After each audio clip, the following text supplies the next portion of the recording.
Duet Ganjar dengan Erick Thohir diprediksi dapat karpet merah di Pilpres 2024. Sangat sulit dibantah bahwa Pak Jokowi mendukung Ganjar dan Erick Thohir. Pertanyaannya adalah, sementara Ganjar PDIP dan PDIP setiap saat selalu membantah bahwa tidak akan mendukung Ganjar. Sehingga sangat logis bahwa Bapak Presiden lewat ketua-ketua umum partai yang patuh kepada beliau yaitu P3, PAN dan Golkar, sangat mungkin ditugaskan untuk menyiapkan kendaraan kepada calon yang diinginkan oleh beliau. Itu tidak salah dalam politik.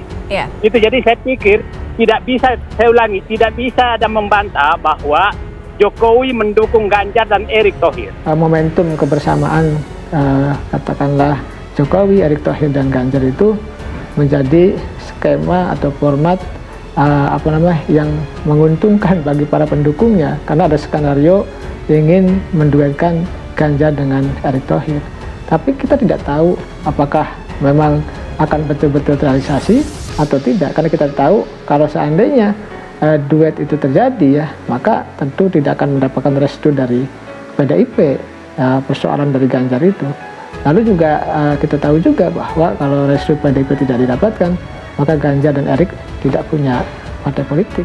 Kepada Pak Erick untuk menaikkan elektabilitasnya, untuk menaikkan daya minat masyarakat ke dia, kemudian kita minta untuk berkomunikasi dengan partai politik yang lain, yaitu sudah kita diskusikan dengan Pak Erick. Jadi ada partai lain juga, ada Golkar, ada P3, mungkin di luar KIP juga penting untuk diajak. Pengamat politik Pangi Sarwi Caniago memperkirakan Presiden Jokowi akan mendukung duet Gubernur Jawa Tengah Ganjar Pranowo dengan Menteri BUMN Erick Thohir di Pilpres 2024. Penilaian ini mengemuka ketika Pangi membaca kode-kode politik yang dilakukan oleh orang nomor 1 di Indonesia tersebut. Apalagi belakangan hubungan Presiden Jokowi dengan Ganjar dan Erick Thohir semakin dekat terlihat di ruang publik. Hal ini semakin menguatkan analisa Pangi jika Jokowi akan mendukung duet Ganjar dengan Erick Thohir. Saya rasa dan saya lihat Pak Jokowi sudah menjalin komunikasi intens yang sangat bagus dengan dua figur yakni Ganjar dan Erick, kata Pangi yang juga Direktur Eksekutif Foxpol Research Center. Seperti diketahui, Ganjar dan Presiden Jokowi memiliki hubungan dekat dengan bentuk kolaborasi pemerintah pusat dan daerah. Dalam beberapa kesempatan, keduanya juga terlihat sangat dekat seperti ketika acara perhelatan ASEAN Para Games 2022.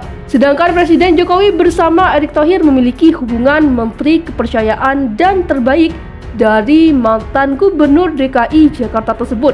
Orang nomor 1 di Kementerian BUMN ini kerap diamanahkan tugas strategis negara oleh Presiden Joko Widodo. Tugas ini tidak hanya manajemen BUMN saja, namun juga termasuk pemulihan ekonomi nasional dan diplomasi luar negeri. Maka dari itu, Pangi menyatakan restu Presiden Jokowi sangat dekat dengan Ganjar dan Erick Thohir. Di samping itu, duet tersebut memiliki elektabilitas tinggi dari berbagai simulasi survei nasional. Terbaru, Carta Politika mengemukakan pasangan Ganjar Erick Thohir memperoleh elektabilitas sebesar 35,8%. Elektabilitas ini mengungguli pasangan lain seperti Anies Baswedan dengan Agus Harimurti Yudhoyono dan Prabowo Subianto dengan Puan Maharani, di mana elektabilitas Anies dengan AHY di angka 24,2%. Sedangkan Prabowo dengan Puan di angka 21,8%. Sejauh yang kita cermati, kita lihat potensi Ganjar dengan Erick Thohir trennya positif. Elektabilitasnya signifikan, trennya bagus, baik dari Ganjar maupun Erick Thohir. Dua pasangan ini yang menurut saya kans kemenangannya cukup tinggi. Tutup Pangi. Perempuan Amanat Nasional mengusulkan agar PAN usung Erick Thohir jadi cawapres.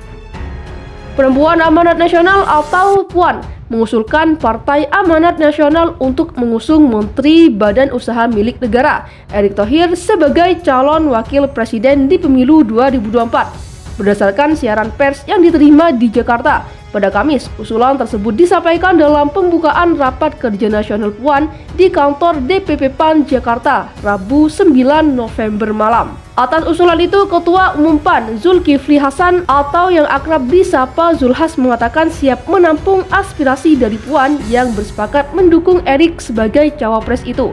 Ia juga mengatakan dirinya sejak lama memiliki kedekatan khusus dengan Erik. Ya kan, memang saya dekat dengan Erik. Pak Erik teman saya, satu kampung juga. Ya sudah seperti keluarga, ujar Zulhas. Usulan Puan tersebut kian menguatkan sinyal PAN dalam mengusung Erik di pemilu 2024. Karena sebelumnya sejumlah Dewan Pimpinan Daerah dan Dewan Pimpinan Wilayah telah memasukkan nama Erik sebagai salah satu bakal calon presiden ataupun cawapres di pemilu 2024. Misalnya DPW PAN Bali yang mengusulkan 6 nama, termasuk Erick Thohir sebagai bakal capres dalam rapat kerja daerah DPW PAN Bali pada Selasa 28 Juni. Selanjutnya DPD PAN Kota Banjar, Jawa Barat juga memasukkan nama Erick Thohir sebagai salah satu bakal capres yang akan mereka usulkan ke DPW PAN Jawa Barat. Selain Zulhas, Rakernas itu dihadiri pula oleh Erik, Wakil Ketua Umum PAN Yandri Susanto, Sekjen PAN Edi Suparno, dan Ketua Umum Barisan Muda PAN Sigit Purnomo atau Pasha. Wakil Ketua Umum DPP PAN Yandri Susanto menyebutkan nama Erik masuk ke dalam daftar bakal capres atau cawapres PAN yang berasal dari luar partai. Kalau di luar internal ada Ganjar, Anies, dan Erik. Nah, ini yang mesti kita ramu. Nanti kan tidak mungkin kita usung semua, tetapi pasti satu capres, satu cawapres, ujarnya. Dalam kesempatan yang sama, Ketua Umum Puan Intan Fauzi mengatakan agenda Rakernas Puan memiliki pembahasan prioritas yakni pemenangan PAN dalam pemilu 2024. Tentu target-target pemenangan PAN mencapai 64 kursi. Insya Allah perempuannya itu tidak kurang dari 30%, ucap Intan. Sementara itu, Erick Thohir mengapresiasi acara Rakernas Puan karena dinilai menjadi wujud keberpihakan PAN terhadap perempuan. Acaranya bagus karena PAN sangat peduli pada gerakan perempuan. Tadi saya sampaikan penduduk Indonesia itu 134 juta ialah perempuan, ujar Erick. Artinya lanjut dia, perlu ada pergerakan dan perlindungan untuk para perempuan.